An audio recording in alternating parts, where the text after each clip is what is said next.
Hello friends, स्वागत आहे तुमचं राणी या ब्लॉगमध्ये. कसे आहात तुम्ही? आय होप तुम्ही मस्त आणि मजेत असाल. तर झाली का तुमची चहा वगैरे? माझी आत्ताच ग्रीन टी घेऊन झाली. आत्ताच म्हणजे तरी पण 15-20 मिनटापेक्षा जास्ती झाले. आणि आल्याच्या नंतर म्हणजे नाही का कपडे वगैरे धुवून टाकले. आणि असा पाऊस आला की कपडे म्हणजे परत ओले झाले.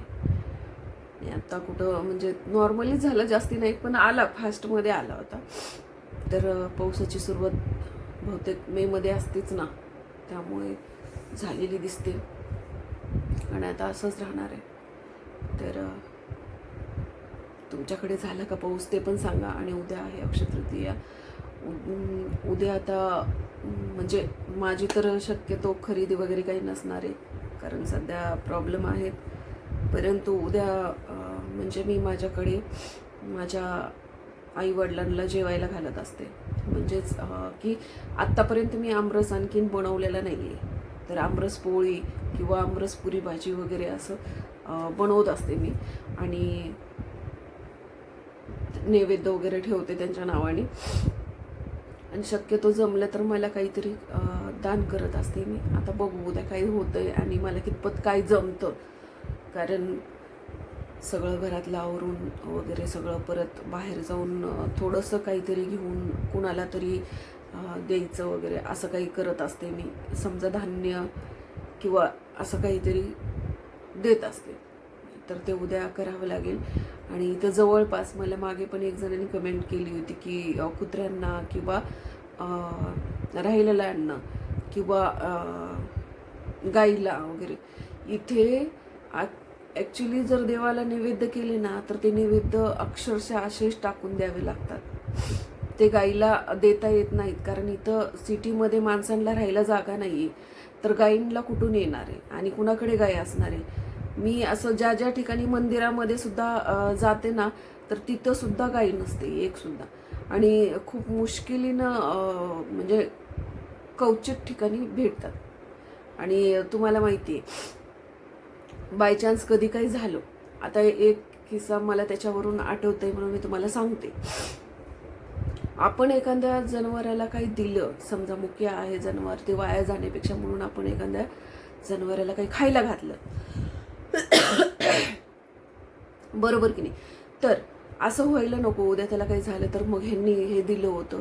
आता तुम्हाला आता मी सांगते, सिटीमध्ये एवढ्या जागा नसतात, गायी भेटत नाही, कुत्रे भेटत नाही, कुणी भेटत नाही, की अन्न वाया जाण्यापेक्षा त्यांना खायला घालायला मला पण आवडलं असतं. परंतु तसं करता येत नाही आणि भेटतच नाहीत शक्यतो. त्याच्यामुळे कचऱ्यातच ते अन्न जातं. परंतु आता त्याला पर्याय नाही आहे, काय करणार ना. आणि शक्यतो माझ्याकडे जास्त अन्न कधी वाया जात नाही. परंतु मी तुम्हाला मागच्या व्हिडिओमध्ये पण सांगितले की माझ्या ह्या 2 महिन्यामध्ये अन्न खूप वाया गेलं, का कुणाचं ठोक माहीत नाही. तर असो. आणि राहिलं तर तुम्हाला मी सांगते की काय झालं होतं माहिती आहे का. मी एका म्हणजे नाही का, आता माझा नवरा जॉबला असल्यामुळं आम्ही सरकारी गव्हर्मेंट जॉबला येतो, त्यामुळे आम्ही एका ठिकाणी क्वार्टरला राहत होतो.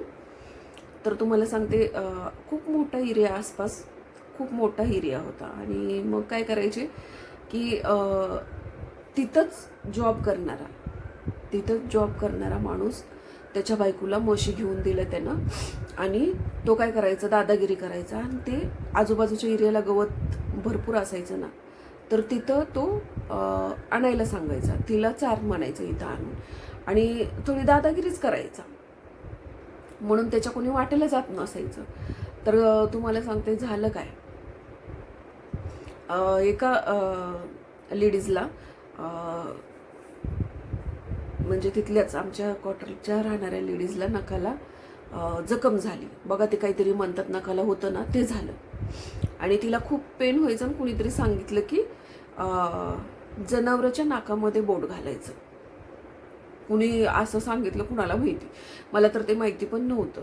आणि मग तिनं काय केलं माहिती आहे का, आता दुसरे तर कुठं तिथं जनावरं आसपास नव्हते आणि हे मध्ये यायचे चरायला, ती लेडीज घेऊन यायची. म्हणून हिनं काय केलं माहिती आहे का, त्या म्हशीच्या नाकामध्ये घातलं बोट घातलं. आणि ते म्हैस भले दोन 4 दिवसांनी गेली असेल बरं का, गेली म्हणजे मेली. आणि मग तो माणूस आला ना त्यांच्या इथं, कारण त्याची बायको समोरच होती, त्याच्या बायकोच्या समोर तिने नाकात बूट घातलं होतं. तो ॲक्च्युली भांडत आला आणि त्या लेडीजला पण खूप काही बोलला वगैरे. आणि तिच्या नवऱ्याला तर म्हणे की नाही, माझी 1.5 लाखाची म्हैस होती, मला 1.5 लाख रुपये तू दे, 1.5 लाख रुपये दे, म्हणून असा भांडायला लागला. आणि म्हणजे तो जरा डेंजर होता, तर सगळीच घाबरायची नाही का, त्याच्या वाटेला नाही जायची. मग आता काय करायचं नाही का, त्याला तर पंचायत पडली. तो बायकोला ओरडायला लागला, कशाला असले धंदे केले, डॉक्टरांकडे दाखवायचं, डॉक्टरांना आपण हे केलं होतं. तर ती म्हणे मला कोणीतरी सांगितलं होतं की असं केल्याने ती बरं होतं, आणि एवढ्या ह्यानं काय होणार आहे असं ती पण म्हणायला लागली. मला पण योग्य वाटलं की यार, नखाच्या जखमेमुळं म्हैस थोडी ना गेली असेल, ती काहीतरी तिला झालं असेल, काहीतरी खाल्लं असेल, याच्यामुळे गेली असेल ना फ्रेंड्स. कारण की ती कपडे म्हणायचं नाही, परत ते कागद वगैरे काय असतात ना ते म्हणायचं नाही, असं खायचं ती. कारण मी खूपदा बघितलेलं होतं. आणि मग आम्हाला आश्चर्य वाटलं की यार आता काय होणार. मग हे भांडण मेन साहेबापर्यंत गेलं.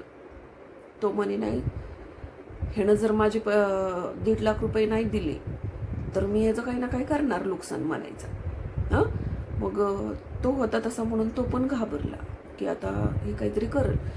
आणि मग त्यांनी मिटवण्याचा प्रयत्न केला की 1.5 लाख तर मी तुला देऊ शकत नाही, 75,000, 70,000, 50,000पर्यंत देईल, असं तो म्हटलं.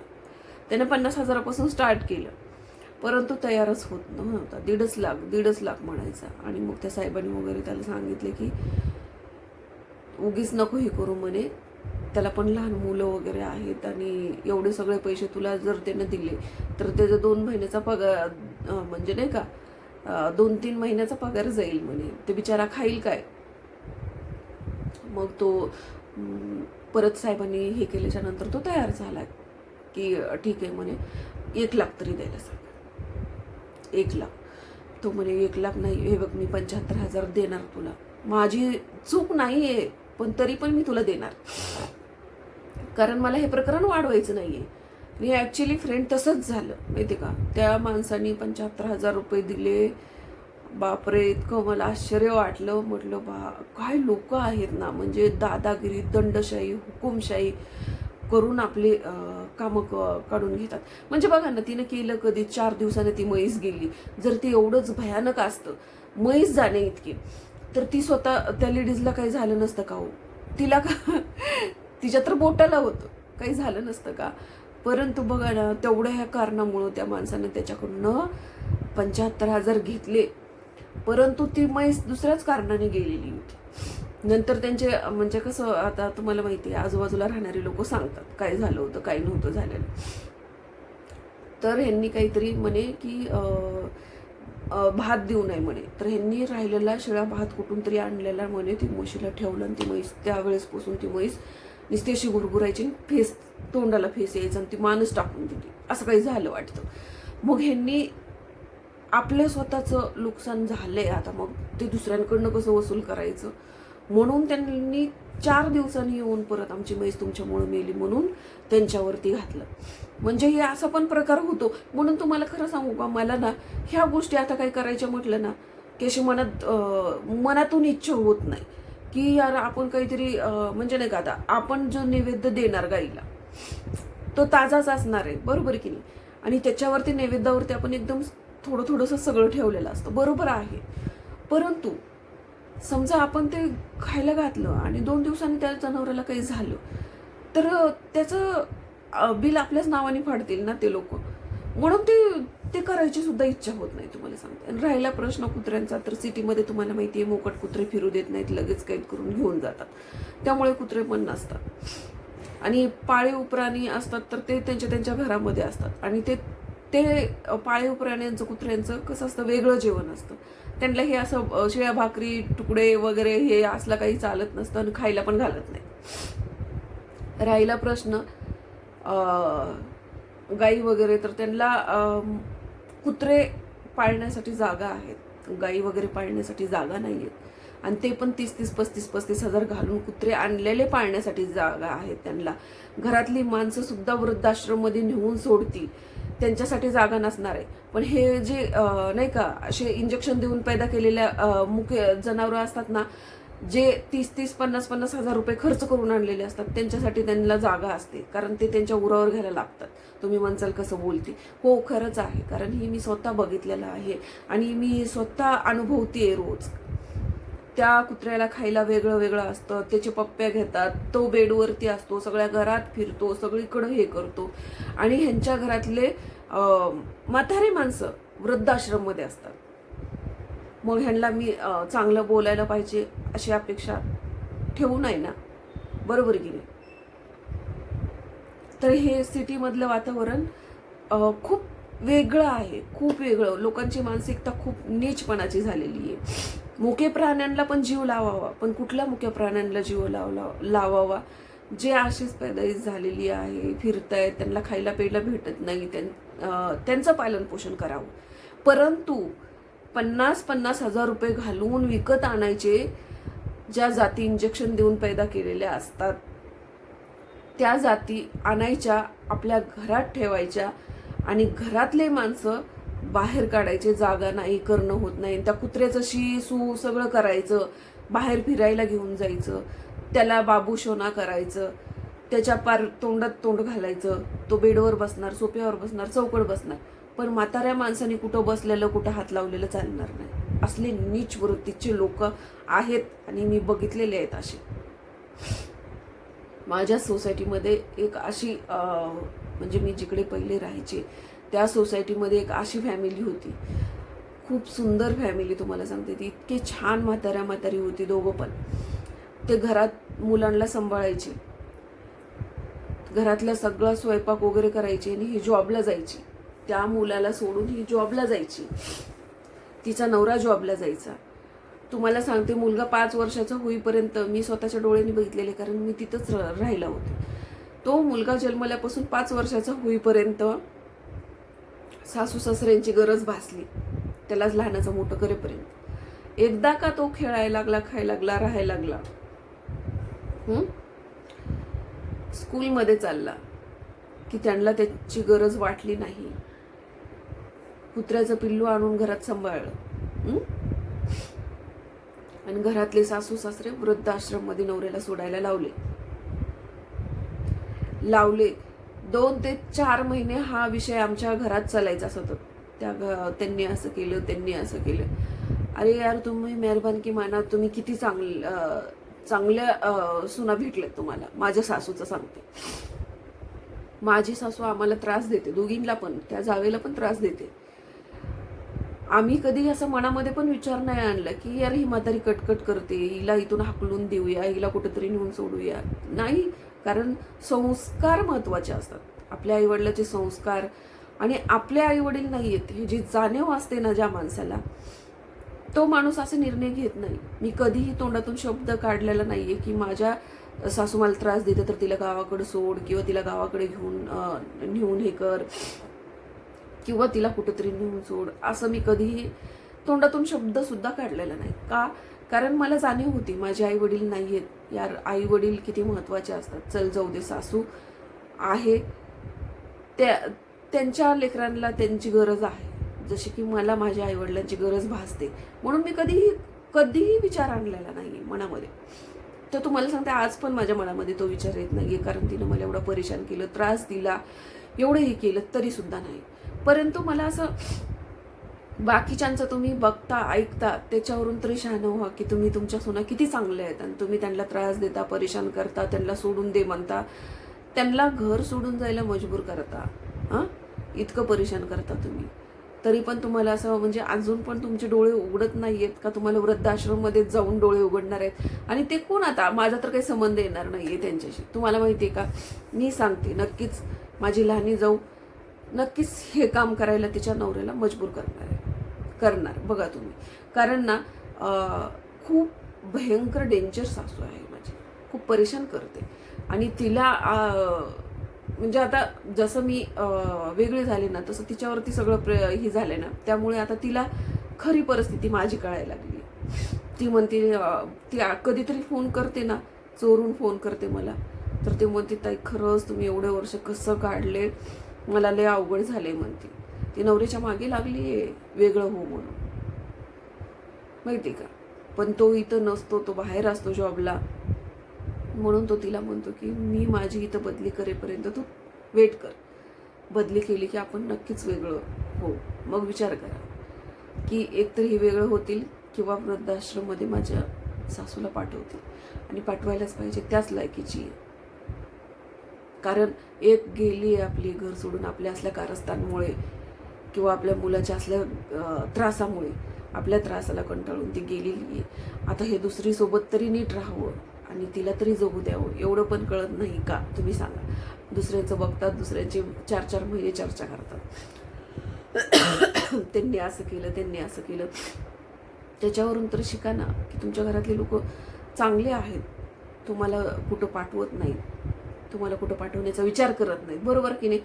तर हे कारणं आहेत की सिटीमध्ये जागा नसते, त्याच्यामुळं गायी नसतात, आणि गायी असल्या तरी माझं धाडीस होत नाही. फ्रेंड्स, तुम्हाला माझं चुकीचं वाटत असेल तर तुम्ही चुकीचं जरी म्हणलं तरी हरकत नाही, पण माझी एवढी हिंमत होत नाही बघा की मी असं समोर काही बघितलेलं आणि घडलेलं असलं ना की माझी परत हिंमत होत नाही की यार आपण असं काही म्हणजे नाही का करावं.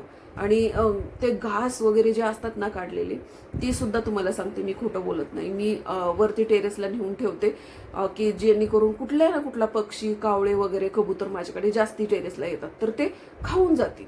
मी असंच करते बघा, मी ना कुत्र्याला घालते ना गाईला घालते. करणार काय, पर्याय नाही आहे. लोकांच्या बुद्ध्या कुठं पण चालतील. लोक आजकाल मेलेल्या मुर्द्याचा सुद्धा फायदा घेतात, पैसे घेतात.